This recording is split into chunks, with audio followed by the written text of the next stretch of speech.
Olá pessoal, aqui é o professor Danilo. Nós vamos dar continuidade às aulas de História. Hoje nós vamos falar sobre imperialismo e neocolonialismo. Pessoal, imperialismo ou neocolonialismo aconteceram no século XIX e se constituiu como um movimento de domínio, conquista e exploração política e econômica das nações industrializadas europeias. No caso, nós estamos falando aqui da Inglaterra, da França, da Alemanha, Bélgica e Holanda, sobre os continentes africano e asiático. A ilha da África e da Ásia se deu fundamentalmente no século XIX pelos europeus, mas continuou durante até o século XX. No decorrer desses, os Estados Unidos e o Japão ascenderam industrialmente e exerceram sua influência imperialista na América e na Ásia, respectivamente. Mas vocês podem estar me perguntando, professor, qual a diferença entre o imperialismo e o neocolonialismo afinal? Para que nós possamos entender essa diferença, eu quero que vocês pensem da seguinte maneira.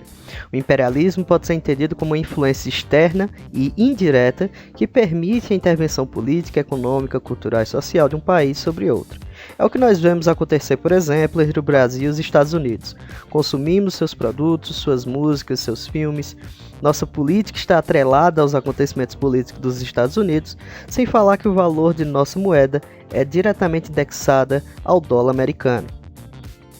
Já a neocolonização seria algo semelhante ao que houve na colonização brasileira. De maneira direta, nos forçaram um novo sistema econômico e político, anularam a cultura que aqui existia, que foi sobreposta pela cultura estrangeira. Passamos a ser explorados diretamente por essas novas autoridades políticas, perdendo nosso senso de identidade e autonomia. Agora deve estar surgindo aí na cabeça de vocês a seguinte pergunta. Afinal, professor, qual a diferença entre colonialismo e neocolonialismo? Bem, em essência não existe nenhuma diferença. O que ocorre aqui é que são processos semelhantes, ocorridos em tempos e lugares diferentes, orquestrados por outros países que tinham também objetivos e alvos bem distintos. Para facilitar, eu quero que vocês observem a tabela a seguir.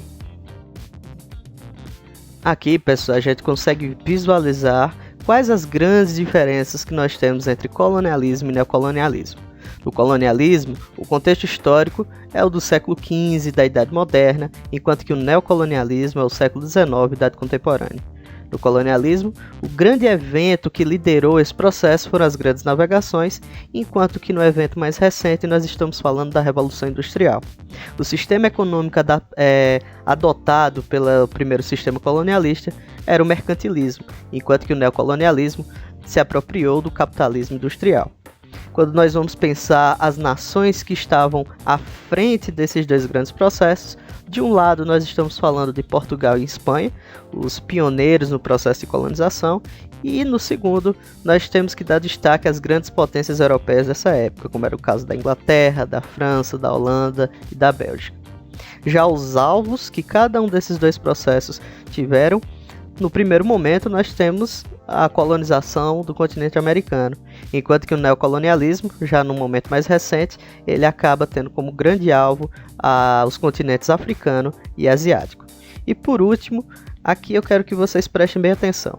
Enquanto que o colonialismo ele tinha como grande foco econômico na época o mercado internacional de especiarias, o neocolonialismo, por se basear num sistema de capitalismo industrial, ele tinha um interesse, ele tinha um grande objetivo de 3 M's diferentes. Esses 3 M's aí você já conhece comigo em sala de aula, que o primeiro seria matéria-prima, o mais barato e abundante possível, mão de obra barata também e o maior mercado consumidor possível. Esses 3 M's seriam os 3 grandes pilares, por assim dizer, que alimentariam o sistema industrial dessas grandes potências europeias. Se nos debruçarmos com calma no neocolonialismo, o capitalismo industrial transformou-se em monopolista ou capitalista financeiro, fazendo uso de toda a estrutura política nacional, adquirindo força de trabalho e explorando as áreas coloniais.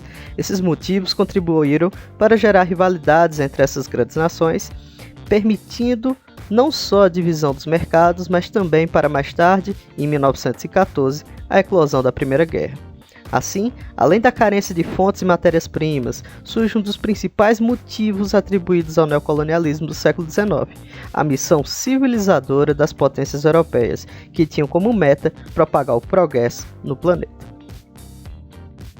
Pessoal, quando a gente para caracterizar o imperialismo, nós estamos falando dos seguintes fatores: obtenção de matérias-primas em mercados consumidores, como já foi falado, assim como mão de obra barata vinda das colônias, mas além disso, nós temos que falar também da aplicação de capitais nas colônias, tais como investimentos, serviços públicos como luz, transportes, etc., para que o capital burguês dessas grandes potências pudesse render ao longo do tempo. Além disso, as colônias serviram como alvo de escoamento demográfico das metrópoles, ou seja, dos excedentes populacionais. Nesses ambientes, no continente africano e asiático, também houveram missões religiosas, ocasionando submissão política, econômica, religiosa, cultural, racial, assim por dizer. E por último, nós temos que falar também da destruição militar, econômica, social e cultural dessas colônias afroasiáticas.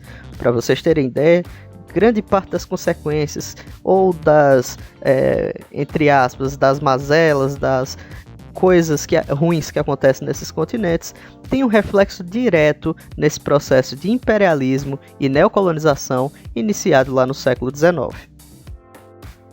Pessoal, nos atendo aqui ao continente africano, é necessário nós dialogarmos sobre o conceito de partilha da África. O domínio do continente africano, exercido pelos países industrializados, teve seu início com a Conferência de Berlim, ocorrida lá entre os anos de 1884 e 85, onde se definiu as regras e fronteiras de exploração do continente. A corrida, com fins de partilha da África e da Ásia, realizada pelas potências imperialistas, aconteceu por dois grandes objetivos. O primeiro, a busca por mercados consumidores, e a segunda, a exploração de matéria-prima, que era abundante nesses continentes. A industrialização europeia se acentuou principalmente após as inovações técnicas provenientes da Segunda Revolução Industrial. Mas como essas potências imperialistas legitimaram o domínio, a conquista, a submissão desses povos e a exploração desses dois continentes? Ora, nós estamos falando de dois continentes inteiros, professor. Como é que isso ocorreu? A principal hipótese para a legitimação do domínio imperialista europeu sobre esses dois continentes foi a utilização de um conjunto de ideologias e teorias raciais ainda provenientes do século XIX, nomeadas de darwinismo social. Tais teorias classificavam as sociedades em três etapas evolutivas. A primeira etapa seria a etapa bárbara, a segunda, a primitiva, e a terceira, a etapa civilizada. Os europeus, é claro, se consideravam integrantes da terceira etapa e classificavam os asiáticos como primitivos e os africanos como bárbaros. Portanto, restaria ao colonizador europeu uma missão civilizatória, através da qual asiáticos e africanos tinham de ser dominados. Sendo assim, estariam estes assimilando a cultura europeia, dita como uma cultura superior, podendo ascender nas etapas de evolução da sociedade e alcançar o estágio de civilizados. Mas é claro que aqui nós estamos falando apenas de uma justificativa, não estamos ainda destacando os efeitos colaterais desse processo de aculturação, desse processo de exploração e de domínio. Então é isso, pessoal, eu espero que vocês tenham gostado dessa videoaula. Na próxima aula nós vamos estar respondendo a revisão que foi enviada aí para vocês, tá certo? Desejo a todos uma ótima semana e até mais!